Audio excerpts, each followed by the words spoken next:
Good boy. Come. Sit. Those aren't the words your dog actually loves. Those are commands. The words that light up the reward center of your dog's brain are the ones you say when you aren't even trying. 6 of them, all ordinary. And number 6 is the one most owners forget to say out loud. Number 1, the one everyone tells you to say, but nobody explains why it lands so hard. Good girl. Good boy. Whatever version you use, your dog has an actual reward region in their brain, the caudate nucleus, the same part of the brain that lights up in us when we are about to get something we want. Dr. Gregory Burns and his team at Emory University trained family dogs to lie still in an MRI scanner while their owners offered them either food or verbal praise. They wanted the answer to one question. Do dogs actually prefer praise from their person, or are they just in it for the snacks? For most of the dogs tested, the reward center lit up for the owner's praise at a level equal to or even greater than it did for food. Only 2 were pure chow hounds. Be honest, that is the opposite of what most people assume. When you lean down and say, "Good boy," with real warmth, your dog's brain is lighting up the same way yours does when someone you love tells you they are proud of you. But here is the catch. The feeling has to match the sound. A dry, distracted, "Good boy," while you scroll your phone doesn't land. The same way, "I love you," doesn't land when someone says it over their shoulder walking out the door. When it lines up, that small praise isn't small at all. Number 2. This one isn't technically a word, but your dog has filed it away like it is. Your laugh. Not the polite one you do in meetings. The real one. The one that escapes when you weren't planning on it. An animal behaviorist named Patricia Simonet spent years recording dogs at play, and she found something most people have never heard of. Dogs have a specific kind of laugh of their own. A breathy, pronounced pant that only shows up during play, completely different from the panting they do when they are hot. When she played recordings of that sound through a shelter's speaker system, the barking dropped within about a minute.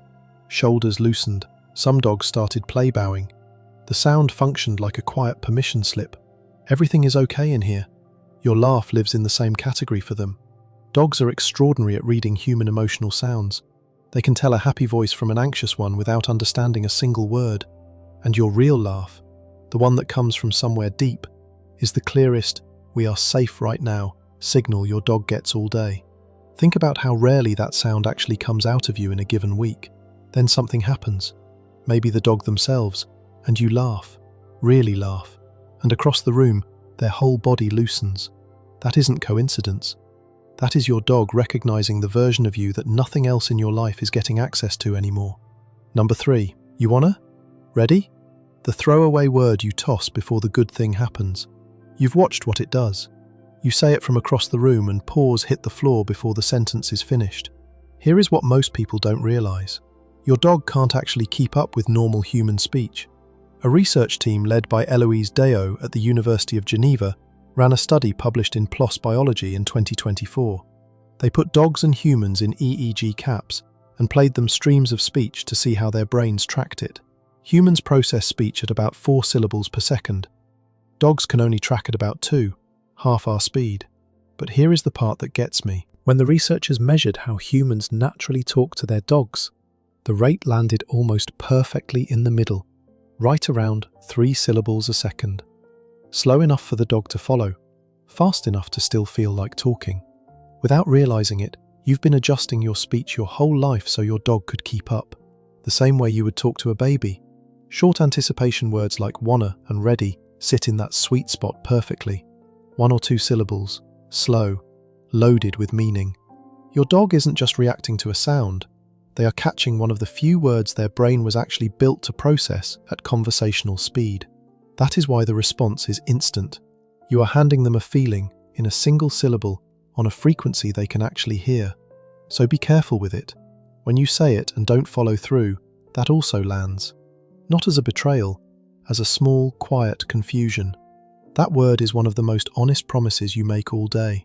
Number 4, the sound you only make when nobody else is around. Your whisper. When you lean down close and drop your voice to almost nothing, something shifts in them. They go still. Their breathing slows. Their eyes get softer. That response isn't random. A research group at ELTE University in Budapest, the team that first mapped how dog brains respond to human speech, put family dogs in MRI scanners and played them 3 kinds of speech: adult conversation, infant-directed speech, and dog-directed speech. That soft, slightly higher voice you slip into without thinking. Specific regions of the dog auditory cortex lit up more for the last 2. Not for commands, not for volume, for the shape of your voice. And the effect was even stronger for female voices using quieter, exaggerated prosody. The soft cadence a mother uses with her baby. Here is the part that sat with me. Your dog doesn't distinguish whisper from secret. When you speak to them that quietly, their brain tags that input as important, private, just for them. They can't help it. Which means every time you lean down and say something soft, even something meaningless, you are telling them they matter enough for your quietest voice. Most of us save the whisper for the hard moments, the vet, the thunderstorm, the bad day. Try it when nothing is wrong. Tonight, whisper something ridiculous into the soft fur above their ear. Tell them they are silly. Tell them about your day. You'll feel their whole body sink into it. That is your dog hearing the most intimate version of your voice in the entire world. And to them, that is the one that means home. Number 5, and this one is personal. Every dog owner has one of these, whether they realize it or not. The goofy, ridiculous nickname you only call your dog when nobody else is around. The one you would never say out loud in front of other people. Peanut, Monster, Schnoodle, Piggy, Bubba, Big Dumb Baby. Mine changes every week. A border collie named Chaser, studied by psychologist John Pilley at Wofford College, learned the names of 1,022 separate toys over 3 years. Not tricks, names.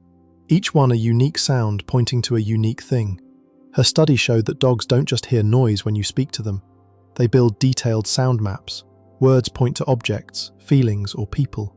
Your dog has an entry in their brain for their real name. That one means pay attention. It is a working word. It gets used in public, at the vet, when you are mildly annoyed. But the nickname? The silly one you only use at home?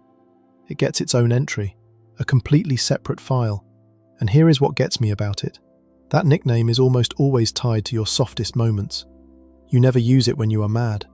You never use it when strangers can hear.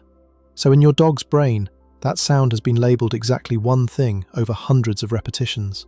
This is what my person calls me when they love me most. Your dog's real name is who they are to the world. The nickname is who they are to you. Number 6. The word most owners skip at the end of every day, and the one their dog has been waiting all day to hear. Good night, or whatever your version is. Time for bed. Let's sleep. You probably have one. You just might not realise how much it means. Most people figure their dog falls asleep when they're tired. End of day, lights out, done. It doesn't actually work that way for them. In 2025, a research team led by Lila Baranyai at the ELTE Comparative Ethology Research Group in Budapest hooked 9 family dogs up to full polysomnography. Brainwaves, heart rate, breathing. The same equipment they use on humans in sleep labs. Then they recorded the dogs sleeping on 2 separate nights, once with the owner present, once with a friendly stranger sitting in the same room instead. The dogs slept worse with the stranger, across the board. They took longer to fall asleep. Their sleep efficiency dropped, and they spent significantly less time in deep, restorative, non-REM sleep. The brainwave data didn't just show preference. It showed that without their person nearby, their brain wouldn't fully let go. Read that again. The presence of their owner physically changes the architecture of their sleep. So when you say goodnight, you are not just saying words into a quiet room. You are giving your dog the signal their nervous system has been waiting for, that you are here, that nothing in the night needs to be guarded against, that they are safe enough to drop into the deep sleep their body actually needs. I started paying attention to this with my own dog. She won't fully settle until I say it. She'll lie down, she'll get comfortable, but her eyes stay on me. Her ears stay half up. Then I say it, good night, and I watch her let go. That isn't a coincidence. That is a brain that just got the all clear. So tonight, before you turn out the light, say it out loud. Even if you feel silly. Good night. Use their name. Use the nickname. Whatever is true for you. Because your dog has been waiting all day for that one sound. And for them, it is the sentence that means everything made it through. 6 words. All of them ordinary, all of them yours. You didn't train your dog on most of them. You didn't have to. They learned what these sounds meant by watching your face when you said them, by feeling what happened right after, by building a version of you out of your voice, one repetition at a time.